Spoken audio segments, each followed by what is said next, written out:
Hi friends, ఈరోజు మనం రీసెంట్గా తెలుగులో ఒక మంచి ఎమోషనల్ అండ్ ఫ్యామిలీ డ్రామా కాన్సెప్ట్తో వచ్చిన అమెజాన్ ప్రైమ్లో స్ట్రీమింగ్ అవుతున్న పరదా మూవీ స్టోరీ డిస్కస్ చేసుకోబోతున్నాం. ఇలాగే మీకు ఇంకా ఏ మూవీ స్టోరీ అయినా ఎక్స్ప్లెనేషన్ కావాలి అంటే ఆ మూవీ నేమ్ అనేది కామెంట్ బాక్స్లో కామెంట్ చేయండి. ఇంకా ఏమాత్రం ఆలస్యం చేయకుండా మూవీలోకి వెళ్ళిపోదాం. మూవీ స్టార్ట్ అవ్వగానే పడతి అనే ఒక మారుమూల గ్రామంలో జ్వాలమ్మ జాతర జరుగుతూ ఉంటుంది. ఇక్కడే మనకి మన మూవీలో మెయిన్ క్యారెక్టర్ అయిన అనుపమ పరమేశ్వరన్ యాజ్ సుబ్బలక్ష్మిని చూపిస్తారు. సుబ్బలక్ష్మి తన ఫ్రెండ్ సుగుణతో కలిసి జాతరకి వచ్చి ఉంటుంది. సుబ్బుకి పెళ్లి ఫిక్స్ అయి ఉంటుంది. మరి కొన్ని రోజుల్లో ఎంగేజ్మెంట్ కూడా జరగబోతూ ఉంటుంది.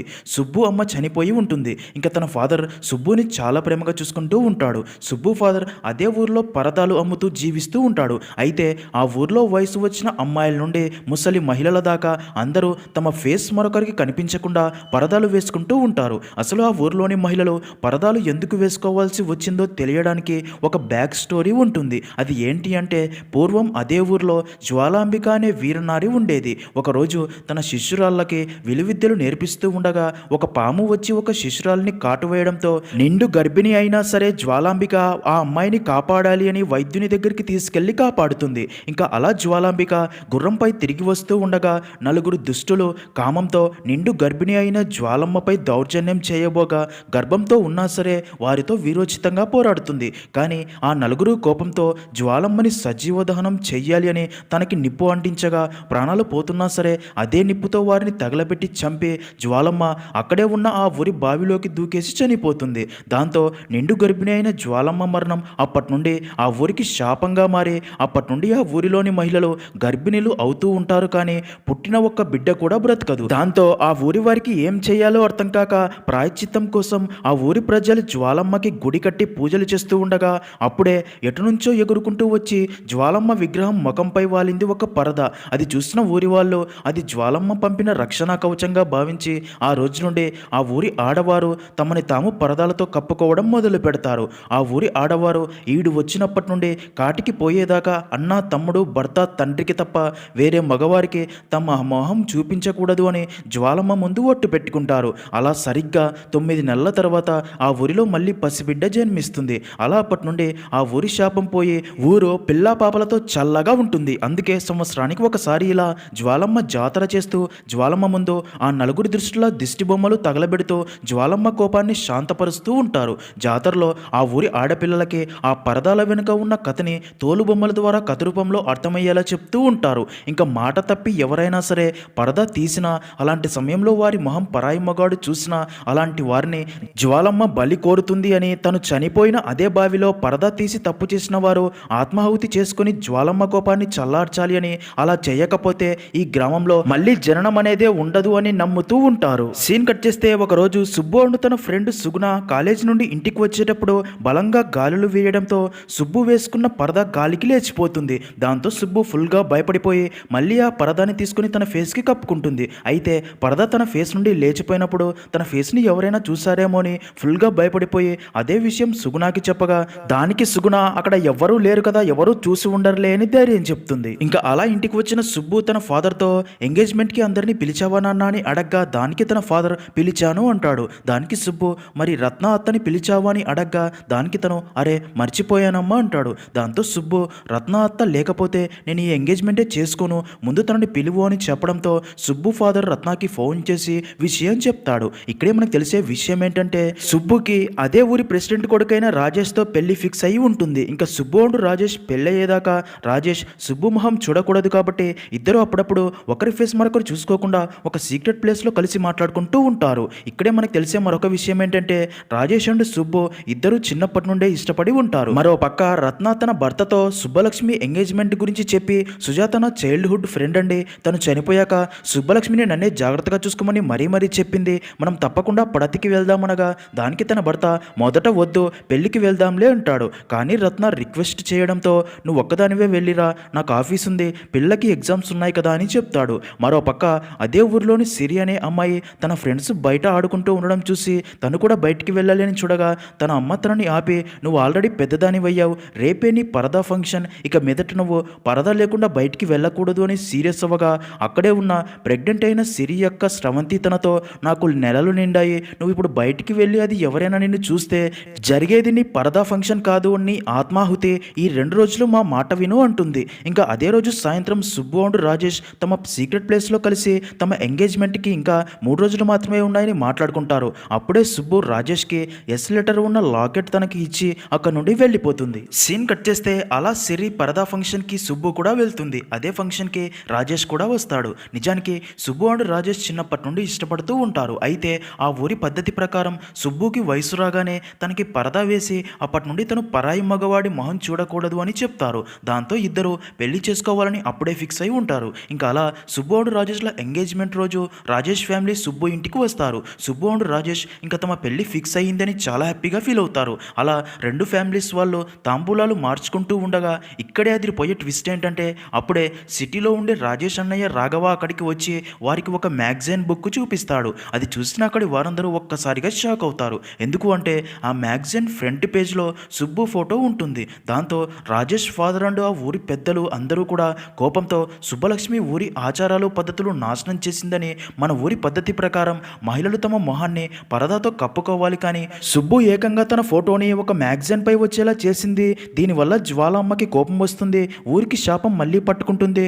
ఊర్లో ఏ మహిళకి కూడా ప్రాణంతో ఇంకా బిడ్డ పుట్టదు, దీనికి ఒకటే పరిష్కారం, సుబ్బుని ఆత్మాహుతి చేయించాల్సిందే అని చెప్పగా అది విన్న సుబ్బు తను నిజంగా ఎప్పుడూ పరదా తీయలేదు అని, ఈ ఫోటో ఎలా వచ్చిందో తనకి తెలియదు అని ఎంత చెప్పినా సరే ఎవరూ తన మాట వినరు. సుబ్బు ఫాదర్కి కూడా ఏం చేయాలో అర్థం కాక చాలా ఎమోషనల్ అవుతాడు. రాజేష్ కూడా వారికి నచ్చ చెప్పడానికి ట్రై చేసినా ఊరు మంచి కోసం ఆత్మాహుతి చేయక తప్పదు అని చెప్పి వెళ్ళిపోతారు. ఇంకా అదే రోజు రాత్రి రత్నం సుబ్బు అంటూ తన ఫాదర్తో ఈ ఊరి వాళ్ళు చేస్తుంది చాలా తప్పు అని, ఊరి ఆచారాలు పద్ధతులు అంటూ ఒకరి ప్రాణం ఎలా తీస్తారు, అందుకే ఈ ఊరు వదిలిపెట్టి ఇప్పుడే వెళ్ళిపోదాం పదండి అనగా దానికి సుబ్బు వద్దత్త, నా వల్లే ఊరికి మళ్ళీ శాపం వచ్చి ఊరిలో మరే బిడ్డ ప్రాణంతో పుట్టదు అంటే నా వల్ల తప్పు తెలిసి జరిగినా తెలియక జరిగినా సరే శిక్ష అనుభవించాల్సిందే, అనుభవిస్తా అంటుంది. నెక్స్ట్ సీన్లో అదే రోజు సాయంత్రం సుబ్బు వెళ్ళి రాజేష్ని కలిసి తనకి నిజంగా ఆ ఫోటో ఎవరు తీసి మ్యాగజైన్లో వేశారో తెలియదు అని చెప్పి చాలా ఎమోషనల్ అవ్వగా రాజేష్ తనతో ఆ ఫోటో తీసింది ధర్మశాలకి చెందిన ఒక వ్యక్తి అని తెలిసింది,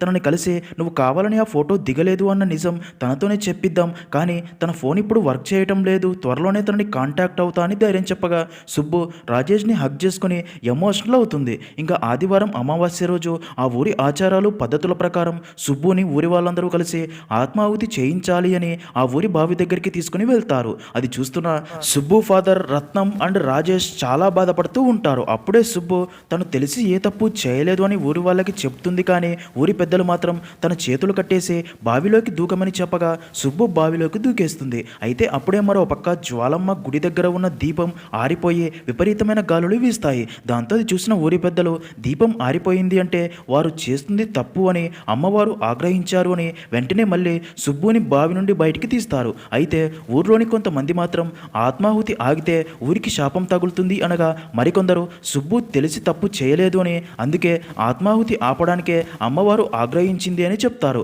అప్పుడే రాజేష్ తన ఫాదర్ అండ్ ఊరి వాళ్ళతో సుబ్బుని ఫోటో తీసిన వ్యక్తి ధర్మశాల అని తెలిసిందే, వాడి ఫోన్ కలవట్లేదు, వాడిని కలిస్తే చాలు సుబ్బుకి తెలియకుండానే ఆడు ఫోటో తీశాడు అన్న నిజం వాడితోనే చెప్పించవచ్చు అంటాడు. అది విన్న రాజేష్ ఫాదర్ ఆ ఊర్లో ప్రెగ్నెంట్గా ఉన్న స్రవంతి అనే మహిళని అడిగి తన ప్రసవానికి ఇంకా 3 వారాలే టైం ఉంది అని, అప్పట్లోగా ఆ ఫోటో తీసినోడి దగ్గరికి వెళ్ళి ఇదంతా సుబ్బుకి తెలియకుండా జరిగింది అని చెప్పిస్తే అప్పుడే ఈ ఆత్మాహుతి ఆగుతుంది. అయితే ఈ ఊరి వాళ్ళు ఎవరూ కూడా తనకి సహాయం చేయకూడదు అని చెప్పగా దానికి రత్న నేను ఈ ఊరి దాన్ని కాదు, సుబ్బుతో నేను వెళ్తాను అంటుంది. రాజేష్ ఫాదర్ సుబ్బుతో నువ్వు ఏ తప్పు చేయలేదు అని నిరూపించుకుంటే మా అబ్బాయిని నీకు ఇచ్చి పెళ్లి చేస్తా, నువ్వు 3 వారాల్లోగా నిజం తెలియజేయాలని చెప్తాడు. అది విన్న సుబ్బు నేను ఆ ఫోటో తెలిసి దిగలేదు అని నిరూపించలేకపోతే నేనే ఈ జ్వాలమ్మకి ఆత్మాహుతి అవుతాను అని చెప్తుంది. సీన్ కట్ చేస్తే అలా సుబ్బు తన ఫాదర్కి చెప్పి రత్నతో కలిసి ధర్మశాలకి బయలుదేరుతుంది. అప్పుడే సుబ్బు ఎమోషనల్ అయ్యి రత్నాన్ని హగ్ చేసుకుని నువ్వు లేకపోతే నేను ఒంటరిగా ఇదంతా చేసేదాన్ని కాదు అత్త అంటుంది. అప్పుడే రత్న సుబ్బుతో ఢిల్లీలో నా ఫ్రెండ్ లలిత ఉంది, తన కూతురు అమీషా మనకి అక్కడ హెల్ప్ చేస్తుంది, తను ఒక సివిల్ ఇంజనీర్ అని అంతా చెప్తుంది. ఇంకా అలా సుబ్బు అండ్ రత్న ఢిల్లీకి చేరుకుని అమీషాని కలుస్తారు. అమీషా వారితో మాట్లాడి వారిని తన కారులోనే ధర్మశాలకి తీసుకుని వెళ్తుంది. అప్పుడే అమీషా సుబ్బుతో అమ్మ నీ స్టోరీ అంతా నాకు చెప్పింది, అయినా పరదా తీసేస్తే పిల్లలు పుట్టకపోవడం ఏంటి, ఈ కాలంలో కూడా ఇలాంటివి నమ్ముతారా అనగా దానికి సుబ్బు మా ఆచారం పద్ధతుల గురించి గురించి జోక్స్ వేయకండి అని ఎంత చెప్పినా సరే అమీషా సుబ్బు చెప్పిన ప్రతి విషయాన్ని జోక్గా మాట్లాడుతూ నవ్వుతుంది. దాంతో సుబ్బుకి అమీషా మీద చాలా కోపం వస్తుంది, కానీ సైలెంట్గా ఉండిపోతుంది. ఇంకా అలా అందరూ ధర్మశాలకి చేరుకుంటారు. అప్పటికే రాత్రి అవడంతో అమీషా ఒక లగ్జరీ హోటల్లో రూమ్ తీసుకుంటుంది. అయితే అక్కడికి వెళ్ళాక కూడా సుబ్బు సిచ్యుయేషన్ని అర్థం చేసుకోకుండా అమీషా సుబ్బుతో కామెడీ చేస్తూ ఉంటుంది. దాంతో సుబ్బు తన అత్తని తీసుకుని అక్కడ నుండి వెళ్ళిపోవాలి అనుకుంటుంది. కానీ రత్న సుబ్బుతో మనకి ఇక్కడ ఎవ్వరూ తెలియదు, అది కాక అర్ధరాత్రి అని సర్ది చెప్తుంది. అలా అందరూ డిన్నర్ చేశాక నిద్రపోతారు. అయితే అర్ధరాత్రి సమయంలో అమీషాకి మెలకువ వచ్చి లేచి చూడగా సుబ్బు అక్కడ కూర్చొని ఏడుస్తూ ఉంటుంది. తనని చూసి ఏం జరిగిందని అడక్క, దానికి సుబ్బు, నీకు ఇవన్నీ జోక్లా కనిపిస్తున్నాయి కదా, కానీ నాకు అలా కాదు, ఇది నా జీవితం. ఆ ఫోటోగ్రాఫర్ని కలవటం నాకు ఎంత ముఖ్యమో తెలుసా?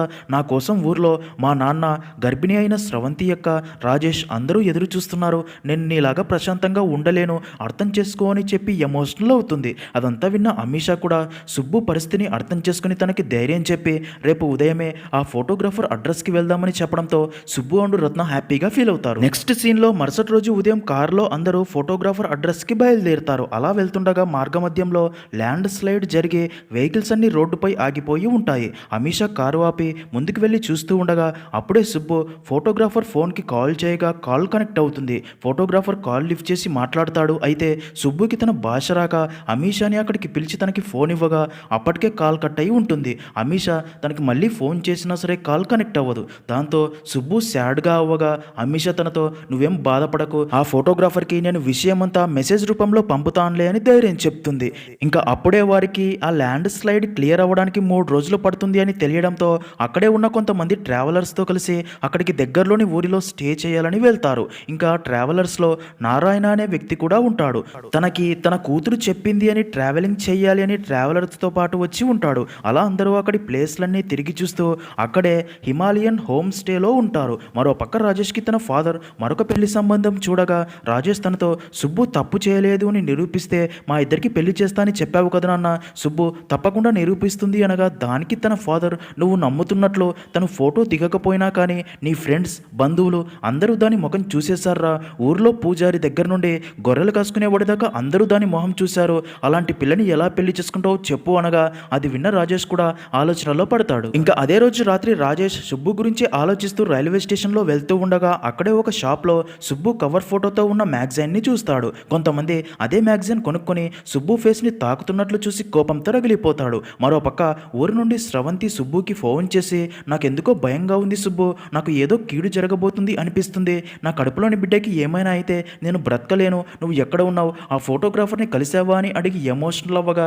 దానికి సుబ్బు నువ్వేం భయపడకక్క, ఆ జ్వాలాంబిక అమ్మ మనకి కీడు చెయ్యదు, ఇక్కడ ల్యాండ్ స్లైడ్ జరిగి మధ్యలో ఆగిపోయాము, 3 రోజుల్లో ఆ ఫోటోగ్రాఫర్ని కలుస్తాను అని చెప్తుంది. ఇదిలా ఉంటే రత్నకి తన భర్త ఫోన్ చేసి 2 రోజులని చెప్పి వెళ్ళి ఇప్పటికీ ఊరికి రాలేదు, ఇక్కడ పిల్లల్ని చూసుకోలేక చచ్చిపోతున్నా, ఎక్కడ ఉన్నావు, ఎప్పుడు ఇంటికి వస్తావు అని అడగ్గా దానికి రత్న 2 రోజుల్లో తిరిగి వస్తానని అబద్ధం చెప్తుంది. సీన్ కట్ చేస్తే మరుసటి రోజు రత్న అండ్ అమీషా అక్కడి నదిని చూడాలి అని వంతెన పైకి వెళ్ళగా సుబ్బు తనకి భయమని వంతెన పైకి వెళ్లకుండా అక్కడే నిలబడి చూస్తూ ఉండగా అప్పుడే తన ఫోన్కి తన ఫ్రెండ్ సుగుణ పంపిన ఒక వాయిస్ మెసేజ్ రాగా సుబ్బు ఆ వాయిస్ మెసేజ్ వింటుంది. సుగుణ తనతో సుబ్బు ఎక్కడ ఉన్నావు, ఉదయం నుండి నీ ఫోన్కి కాల్ చేస్తున్నా కనెక్ట్ అవ్వట్లేదు, రాజేష్ నీతో మాట్లాడా, లేదంటే వెంటనే తనకి ఫోన్ చేసి మాట్లాడు అని చెప్పి ఉంటుంది. అది విన్న సుబ్బు రాజేష్కి కాల్ చేయాలని చూడగా అక్కడ నెట్వర్క్ సరిగ్గా లేకపోవడంతో అలా ఒంటరిగా నడుచుకుంటూ పక్కకి వెళ్ళి రాజేష్కి కాల్ చేస్తుంది. కానీ రాజేష్ పదే పదే కాల్ కట్ చేస్తూ ఉంటాడు. సుబ్బు కాల్ చేయడం చూసిన రాజేష్ ఫాదర్ కాల్ లిఫ్ట్ చేస్తాడు. ఇక్కడే సుబ్బుకి తెలిసే షాకింగ్ విషయం ఏంటంటే రాజేష్కి ప్రియాంక అనే అమ్మాయితో పెళ్లి ఫిక్స్ అయింది అని, పెళ్లికి రాజేష్ కూడా ఓకే చెప్పాడు అని. ఈ విషయం తెలిసిన సుబ్బు చాలా ఎమోషనల్ అవుతుంది. అయితే అక్కడే డ్రింక్ చేస్తున్న కొంతమంది సుబ్బు ఒంటరిగా ఉండడం చూసి తన దగ్గరికి వచ్చి తనని బలవంతంగా అక్కడ నుండి తీసుకెళ్లిపోతూ ఉంటారు. మరో పక్క రత్న అండ్ అమీషాలకి అక్కడ సుబ్బు కనపడకపోవడంతో తనను వెతుక్కుంటూ అక్కడికి రాగా సుబ్బుని వాళ్ళు బలవంతంగా ట్రక్లోకి ఎక్కించి తీసుకెళ్లడం చూసి షాక్ అయ్యి అటుగా వెళ్తున్న రైడర్స్కి విషయం చెప్పి సుబ్బుని కాపాడేందుకు అందరూ ఆ ట్రక్ని ఫాలో అవుతూ వెళ్తారు. మరో పక్క నలుగురు సుబ్బుపై అత్యాచారం చెయ్యాలి అని తన మొహంపై ఉన్న పరదాన్ని చింపేస్తూ ఉండగా సుబ్బు తనని వదిలేయమని వారిని బ్రతిమాలుతో తన అమ్మ చెప్పిన మాట గుర్తు చేసుకుంటుంది. చిన్నతనంలో తన అమ్మ తన మొహంపై పరదాని వేసి గుర్తుపెట్టుకో సుబ్బమ్మ, ఈ పరదాని ఎప్పటికీ కాపాడుతూ ఉంటుంది అని చెప్పి ఉంటుంది. ఇంకా అదే టైంకే ఆ ట్రావెలర్స్ ఆ ట్రక్కి దగ్గరగా రావడం చూసిన నలుగురు భయంతో సుబ్బుని ట్రక్ నుండి బయటికి పడేసి వెళ్ళిపోగా రత్న అండ్ అమీషా కూడా అక్కడికి చేరుకు చేరుకుని సుబ్బుని కాపాడుతారు. సీన్ కట్ చేస్తే అప్పటిదాకా జరిగిందంతా తలుచుకుని సుబ్బు ఎమోషనల్ అవుతుంది. రత్న అండ్ అమీషాతో ఆడవారికి ఈ పరద రక్షణ అని చెప్పారు కదా, మరి వారి నుండి నన్ను ఈ పరద ఎందుకు కాపాడలేదు, వాళ్ళు నన్ను ఎక్కడెక్కడ పట్టుకున్నారో తెలుసా అని చెప్పి ఏడుస్తుంది. అది విన్న అమీషా, సుబ్బు పరదా కాదు, నువ్వు ఒక స్పేస్ సూట్ వేసుకున్నా అటాక్ చేసేవారు, ఇది నీ తప్పు కాదు, ఈ పరదాలు అన్నీ జస్ట్ మాస్కులు మాత్రమే అంటుంది. అది విన్న సుబ్బు, అంటే జ్వాలమ్మ తప్పు అంటావా అనగా దానికి వాళ్ళు, అలా కాదు, ఆమె గురించి నీకు చెప్పింది తప్పేమో అంటున్నా, నువ్వే ఆలోచించు, నీ జ్వాలమ్మ ఒక యోధురాలు, తను అమ్మాయిల్ని ముసుగు కప్పుకొని తిరగమని చెప్తుందా, నువ్వు దాన్ని నమ్ముతావా? నిండు గర్భిణిలా చనిపోయిన జ్వాలమ్మ బిడ్డల్ని బలి తీసుకుంటుంది అంటే నువ్వు నమ్ముతావా చెప్పు అంటారు. అది విన్న సుబ్బు, అంటే నాకు ఇలా అయినా సరే స్రవంతి అక్కకి బిడ్డ పుడుతుంది అంటారా అంటుంది. దానికి వాళ్ళు, పక్కగా పుడుతుంది, పరదా వేసుకుంటే రక్షణ ఇస్తుంది అన్నావు, పరదా తీసేస్తే బిడ్డలు పుట్టరు అన్నావు, ఇప్పుడు ఈ పరదా నిన్ను కాపాడలేదు కదా, మరి అలాంటప్పుడు పరదా తీసేస్తే బిడ్డలు ఎలా చనిపోతారు? పోనీ ఇన్ని సంవత్సరాల్లో మీ ఊరిలో ఒక బిడ్డ అయినా చనిపోయిందా? కానీ మీ ఊరి ఆచారానికి ఎంతోమంది ఆడవారు ఆత్మాహుతి చేసుకుని చనిపోయారు కదా అనగా దానికి సుబ్బు, అందుకే కదా బిడ్డలు బ్రతికారు అంటుంది. దానికి అమీషా, వారిలో ఒక్క అమ్మాయి అయినా సరే బ్రతికితే కదా తెలిసేది అసలు బిడ్డలు బ్రతికేవారో లేదో, ఒక్కసారి ఈ నమ్మకాన్ని ప్రశ్నించి చూడు, నువ్వు నిజంగా జ్వాలమ్మని పూజిస్తే నమ్మితే ఆమెలా ధైర్యంగా బ్రతకాలి. ఆచారాల పేరుతో ప్రేమ పేరుతో ఆడవారికి ఇలాగే చాలా పరదాలు వేస్తారు, కానీ ఇది నీ జీవితం, నీకు నచ్చినట్లు బ్రతుకు అని చెప్తారు. అదంతా విన్న సుబ్బు కూడా బాగా ఆలోచించి ఆ మరుసటి రోజే తన మొహంపై ఉన్న పరదా తీసి పడేసి తల ఎత్తి ఆకాశాన్ని చూడడం స్టార్ట్ చేస్తుంది. ఇంకా అప్పటి నుండే తను ఎలా ఉండాలి అనుకుంటుందో అలా తనకి నచ్చినట్లు రత్న అండ్ అమీషాలతో కలిసి హ్యాపీగా ఉంటుంది. సుబ్బుని పరదా లేకుండా చూసి ఆ ట్రావెలర్స్ కూడా షాక్ అవుతారు. అలా 3 రోజుల తర్వాత అమీషా సుబ్బుతో ల్యాండ్ స్లైడ్ క్లియర్ అయిందంట, మనం ఇంకా ఆ ఫోటోగ్రాఫర్ని కలవవచ్చు అనగా అది విన్న సుబ్బు, ఆ ఫోటోగ్రాఫర్ని కలిస్తే మళ్ళీ నా పాత లైఫ్లోకి వెళ్ళిపోవాలి, నాకు ఇప్పుడే ఆ ఫోటోగ్రాఫర్ని కలవాలని లేదు, నాకు ఇక్కడే కొన్ని రోజులు ఉండాలని ఉంది అని చెప్పగా దానికి అమీషా కూడా, నీకు ఎన్ని రోజులు ఉండాలి అనిపిస్తే అన్ని రోజులు ఇక్కడే ఉండు అని చెప్పడంతో అది విన్న సుబ్బు కూడా చాలా హ్యాపీగా ఫీల్ అవుతుంది.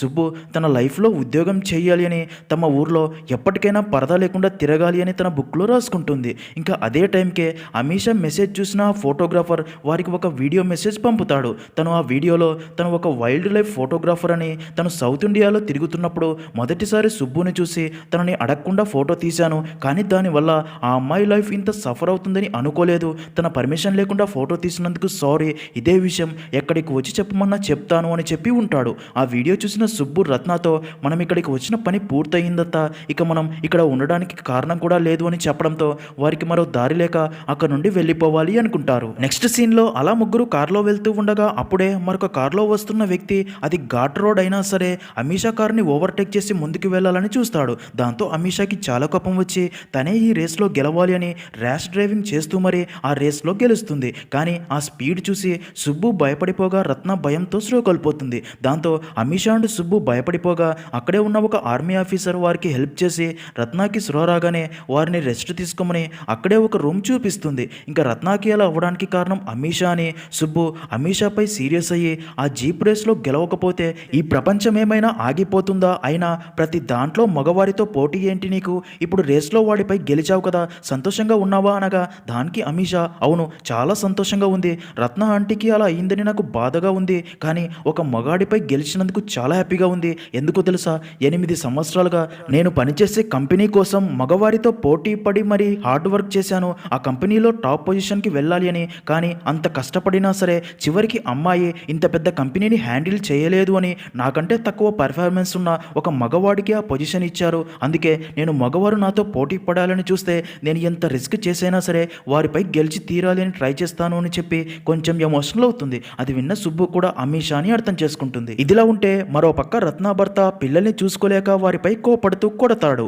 వెంటనే రత్నకి ఫోన్ చేసి, 2 రోజులని వెళ్ళావు, 2 వారాలైనా ఇంకా ఇంటికి తిరిగి రాలేదు, ఇక్కడ పిల్లల్ని మేనేజ్ చేసుకోలేక చస్తున్నా అని బాగా తిట్టి కాల్ కట్ చేస్తాడు. అదంతా విన్న సుబ్బు, సారీ అత్త, ఇదంతా నా వల్లే, అక్కడ పిల్లలు మావయ్య కూడా ఇబ్బంది పడుతున్నారు అనగా దానికి రత్న, చిన్నప్పుడు తల్లిదండ్రుల కోసం, పెళ్ళయ్యాక భర్త కోసం, తర్వాత పిల్లల కోసం, ఇలా నా జీవితం వారి కోసమే అన్నట్లు బ్రతికేదాన్ని, కానీ మొదటిసారి నీ వల్ల ప్రపంచం అంటే ఇలా ఉంటుంది అని, కొత్త ప్రజలు, కొత్త ఎక్స్పీరియన్స్ అంతా నీ వల్లే, నేను నాకు నచ్చినట్లు బ్రతకడం ఇదే మొదటిసారి, థ్యాంక్ యూ సుబ్బు అని చెప్తుంది. తర్వాత రత్నకి తన భర్త మళ్ళీ ఫోన్ చేసి సీరియస్ అవ్వగా రత్న తనతో, వాళ్ళు మన ఇద్దరికీ పిల్లలు, ఇన్ని రోజులు నీ పనులు వారి పనులు అన్నీ నేనే చూసుకునేదాన్ని పెద్దదాన్ని కదా, ఈ కొన్ని రోజులు మీరే చూసుకోండి, నా కష్టం మీకు కూడా అర్థమవుతుంది అని చెప్పి ఫోన్ కట్ చేస్తుంది. అది విన్న రత్న భర్త కూడా తన భార్య కష్టాలు అర్థమయ్యే ఫీల్ అవుతాడు. మరో పక్క ఊర్లో స్రవంతికి డెలివరీ పెయిన్స్ స్టార్ట్ అయ్యి కడుపులో బిడ్డ అడ్డం తిరగడంతో ఊరి వాళ్ళందరూ ఇదంతా జ్వాలమ్మ శాపమే అని,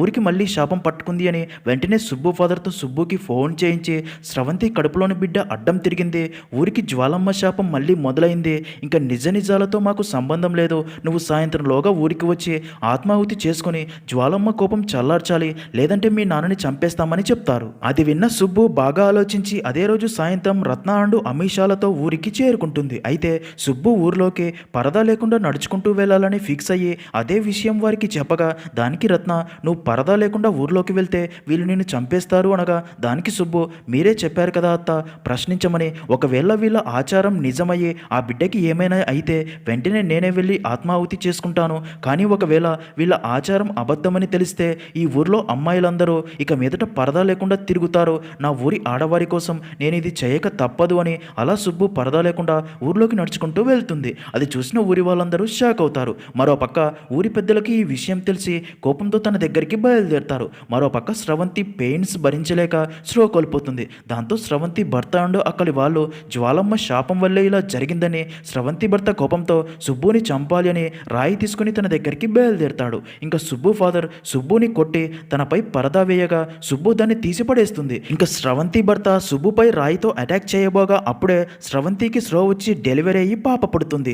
ఈ విషయం తెలిసి ఊరి వాళ్ళందరూ షాక్ అవ్వగా స్రవంతి భర్త రాయి కింద పడేస్తాడు. ఇంకా సుబ్బు చాలా హ్యాపీగా ఫీల్ అవుతుంది. అలా అందరూ జ్వాలమ్మ దేవిని మొక్కుతారు. సీన్ కట్ చేస్తే సుబ్బు ఊరి వాళ్ళందరినీ తీసుకుని జ్వాలమ్మ విగ్రహం దగ్గరికి వెళ్ళి విగ్రహానికి ఉన్న పరదాని తగలబెడుతుంది. దాంతో ఆడవాళ్ళు అందరూ కూడా తమ మొహాలపై ఉన్న పరదాలు తీసేసి జ్వాలమ్మని మొక్కుతారు. అప్పుడే స్రవంతి భర్త తమకి పుట్టిన పాపని తీసుకుని వచ్చి సుబ్బుకి ఇవ్వగా సుబ్బు పాపని ఎత్తుకొని చాలా హ్యాపీగా ఫీల్ అవుతుంది. నిజానికి సుబ్బు ఆ ఫోటోగ్రాఫర్ని కలిసినప్పుడు, మీరిప్పుడు మళ్ళీ నా ఫోటో తీయండి, ఏదో ఒక రోజు మా ఊర్లోని ఆడవాళ్ళు పరదా లేకుండా తిరిగేలా చేస్తా, అప్పుడు నా ఫోటో మీరే పబ్లిష్ చేయండి, నా కథ ఒక ఫోటో రావడంతో ముగిసిపోలేదు, అప్పుడే అది మొదలయ్యింది అని అందరికీ తెలియాలని చెప్పి ఉంటుంది. అలా ఈ విషయం తెలిసిన ఆ ఫోటోగ్రాఫర్ మళ్ళీ సుబ్బు ఫోటోని పబ్లిష్ చేస్తాడు. అలా అక్కడితో మూవీ అనేది ఎండ్ అవుతుంది.